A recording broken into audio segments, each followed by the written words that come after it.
আসসালামু আলাইকুম। আমি মাহমুদ।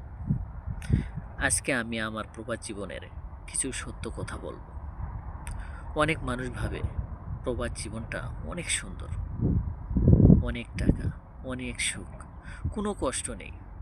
কিন্তু আমি বলবো বাস্তবতা একদম অন্যরকম।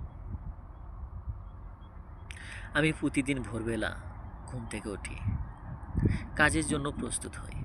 রোদ, ধুলাবালি, ক্লান্তি, পরিশ্রম এগুলো আমার প্রতিদিনের সঙ্গী। তারপরেও যদি কেউ বলে তুমি কেমন আছো, আমি হাসি মুখে বলে দেই আলহামদুলিল্লাহ, আমি ভালো আছি। কিন্তু সত্যি বলতে কি জানেন, সবসময় ভালো থাকা হয় না। সবচেয়ে বড় কষ্টটা হলো কি জানেন, নিজের মানুষগুলো থেকে দূরে থাকা।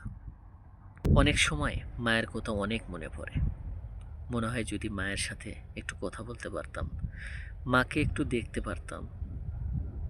বাবার সাথে বসে গল্প করতে ইচ্ছে করে, ভাই বোনদের সাথে হাসি ঠাট্টা করতে ইচ্ছে করে, কিন্তু পারি না।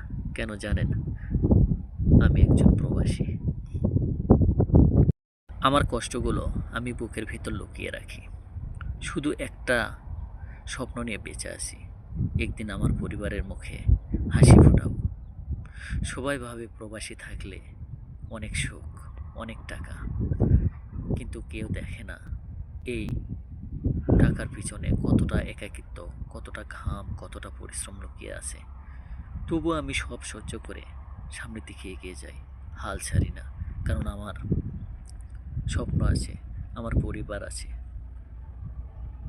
আমাকে সামনে এগিয়ে যেতেই হবে।